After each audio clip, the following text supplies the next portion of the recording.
Buenas tardes, hoy les venimos a hablar acerca de la nación indígena, construcción de democracia en Colombia. Mi grupo está conformado por Andrés Hernández y yo, Santiago Guevara. Nación indígena, documental. En este documental llamado Nación Indígena, vemos cómo Antonio Morales, antropólogo y guionista del noticiero Cuac, que es emblemático en Colombia, nos dice de forma metafórica la importancia de la fauna en nuestro país, como es arriba es abajo y en el centro la nación, haciendo énfasis en el concepto de nación que a través del documental se plantea su significado y sus ideas. También se menciona que es una utopía hablar de la existencia de la nación porque existe flora, fauna, ancestralidades, ideas que desde la cultura indígena es la sustancia de esta palabra. Inicios. Aquí se relata que la cultura indígena tiene 4 etapas de genocidios, desde un inicio que fue la conquista, que trajo consigo malas prácticas en las comunidades. Partiendo de esto, lo que dicen los abuelos indígenas, donde no se aplique la ley como la plantea el orden natural, estaremos siempre en desequilibrio. Y se menciona también la conquista de Sebastián de Belalcázar. Cuando llegó al Cauca ya había visto un sistema de sociedad bien constituido en cuanto a política, producción, economía y cultura se refiere. Esto explica el sentido de la nación del que habla las comunidades indígenas. Lo que nos lleva al siguiente punto, y es el concepto de nación. El concepto de nación habla de la relación recíproca de la comunidad con el terreno, donde las fronteras imaginarias descritas por el Estado no existen. Desde el pensamiento indígena todo es una nación y su integridad en relación con la tierra y las sociedades. En las comunidades indígenas cuando se habla de nación es cuando priman las órdenes naturales, no las leyes del derecho occidental. En la política se habla de que la oligarquía caucana está reconociendo a duras penas que hay unos pueblos con tradiciones bien estructurados y organizados, con una población mayor a 300.000 personas. Una cosa queda clara, la diferencia entre la sabiduría y la ley de cotas que mencionaban los indígenas caucanos. Esto lo que plantea es que las participaciones no solo sean en lo público y en lo político.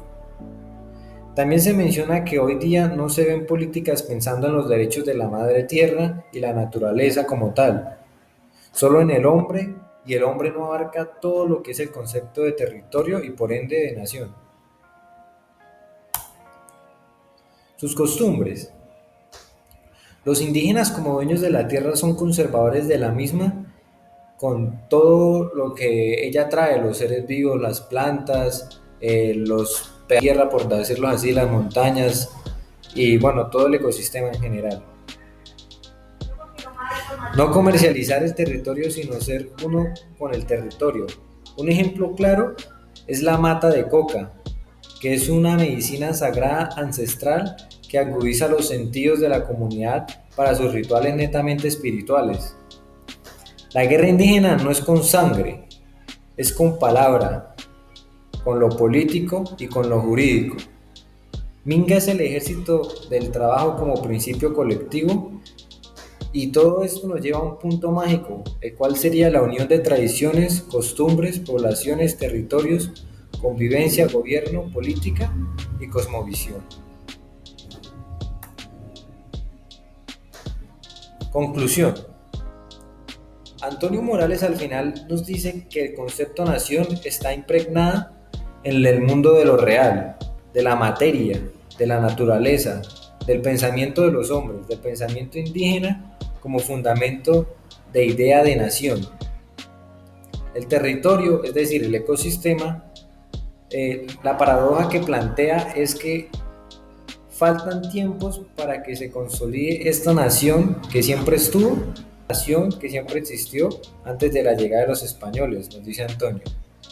Y así termina este documental dejándonos un sentimiento de duda y de pensamientos, de cuestionarnos lo que realmente es la nación y ¿qué cultura realmente está más avanzada en cuanto a política y democracia se refiere? Pero, ¿cómo se relaciona esto con la construcción de democracia? Para entender esto, debemos saber qué es la construcción de democracia. La construcción de democracia se basa en el reconocimiento de la participación equitativa de mujeres y hombres como requisito fundamental para garantizar el desarrollo económico, político y cultural de una sociedad. Teniendo como referente el libro Reinventar la democracia de Bonaventura de Sousa, todas las sociedades civiles deben firmar un contrato para poder ser parte de una sociedad civil. Pero, ¿qué es este tipo de contrato? El contrato social es un metarrelato sobre el que se asienta la moderna obligación política occidental, establecida entre los hombres libres y con el propósito, a menos de Rousseau, de maximizar y no de minimizar la libertad. Este contrato encierra una tensión dialéctica entre la regulación social y emancipación social, tensión que se mantiene a merced a la constante polarización entre voluntad individual y voluntad general, entre el interés particular y el bien común. Este contrato lo podemos definir también como un contrato que inconscientemente firmamos para poder formar parte de una sociedad civil. Como todo contrato, este se basa en ciertos criterios. Los principales criterios del contrato social son: primero, solo incluye individuos y sus asociaciones, la naturaleza y el estado de naturaleza quedan excluidos. Esto quiere decir que la única naturaleza revelante es la naturaleza humana, a pesar de que constantemente se intente domesticar a través de leyes. Las otras naturalezas simplemente son o bien una amenaza o bien un recurso. El segundo criterio es que la ciudadanía es territorialmente fundada. Solo los ciudadanos son partes del contrato social. Esto quiere decir que todos los que no sean ciudadanos quedan excluidos. Estos pueden ser los extranjeros, los inmigrantes, las minorías, etc. Estos viven en un estado de naturaleza, a pesar de que habite con ciudadanos, que están fuera de este tipo de sociedad civil.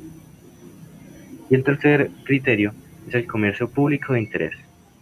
Solo los intereses pueden expresarse en una sociedad civil, es decir, que la vida privada y los intereses personales quedan excluidos de ese contrato, es decir, no se toman en cuenta para una sociedad. Para el caso de la nación indígena, nos vamos a centrar en los dos primeros criterios. Recordemos lo que mencionaba anteriormente mi compañero. En las comunidades indígenas, cuando se habla de nación es cuando priman las órdenes naturales, no las leyes del derecho occidental.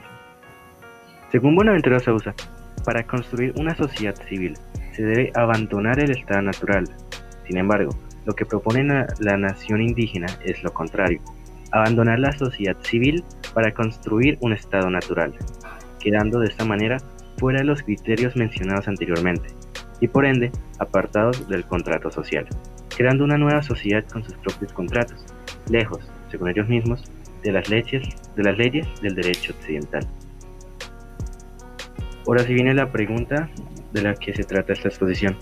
¿La nación indígena representa construcción de democracia en Colombia?